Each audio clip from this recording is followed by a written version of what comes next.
अस्सलाम वालेकुम नाज़रीन, KTV इलाक़ाई प्रोग्राम से गॾु मां आहियां ज़फ़र समेजो। नाज़रीन, कुछ ॾींहं अॻु उबाड़े में पुलिस जे स्पेशल ब्रांच जे एहलकार सुल्तान अहमद रिंद खे नामालूम हथियारबंदनि गोलियूं हणी बेदर्द सां क़तल करे आसानी सां फ़रार थी विया, जंहिंजा कातिल गिरफ़्तार न थी सघिया आहिनि ऐं वारिस सख़्तु परेशानी में मुब्तला आहिनि ऐं इंसाफ़ जा मुंतज़र आहिनि। असीं कोशिशि कयूं पिया त उनजे वारसनि सां बि ॻाल्हि ॿोल कयूं। जेतिरे ताईं असां सां मौजूदु आहे काश जो एडिटर बरकत बलोच। बरकत बलोच साहब, असांखे इहो ॿुधायो त अहिड़नि वाक़िअनि में आख़िर पुलिस खे कहिड़ियूं पेचीदगियूं पेश अचनि पयूं?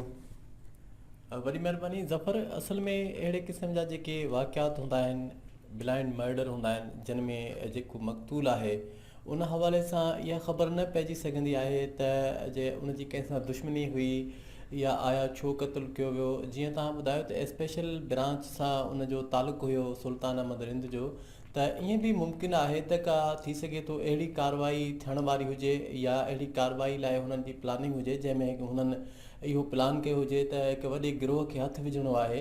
ऐं तव्हांखे ख़बर आहे हर शोबे में अहिड़े क़िस्म जूं मुख़बिरियूं बि थियनि थियूं, इहो बि मुमकिन आहे त इहा ॻाल्हि लीक आउट थी हुजे ऐं स्पेशल पुलिस जी कार्रवाई खां पहिरियां ई जवाबदारनि कार्रवाई कई हुजे। खोड़ ख़दशा आहिनि, खोड़ मुमकिनात आहिनि। हाणे पुलिस जे हवाले सां पेचीदगी इन करे साम्हूं ईंदी आहे ज़फ़र त अहिड़ा केस जेके हूंदा आहिनि ब्लाइंड मर्डर हूंदा आहिनि ऐं इन्हनि ताईं पुलिस केतिरनि ई माण्हुनि खे हिरासत में वठंदी आहे। पंहिंजो टेक्निकली जेके सलाहियतूं आहिनि उहे बि उन में इस्तेमालु कयूं वेंदियूं आहिनि। यकीनन थियण बि ईअं घुरिजे कंहिं बेगुनाह सां बि जेको आहे गिरफ़्तार करे उनखे उनजे मथां अहिड़ी सज़ा न हणिजे खून जी, त जेके असुलु जवाबदार आहिनि उन्हनि खे ज़रूरु गिरफ़्तार कयो वञे। ऐं जेके जीअं तव्हां चयो त इहो हिकु वॾो अफ़सोसनाक वाक़ियो आहे जंहिंजी जेतिरी मज़म्मत कजे उहा घटि आहे ऐं पुलिस खे बि घुरिजे त उहो फौरी जेको आहे तहरीक जेको आहे वधाए इन जी जांच जो दायरेकार त जीअं वाक़ई यकीनन जेके उनजा वारिस आहिनि उन्हनि खे इंसाफ़ मिली सघे।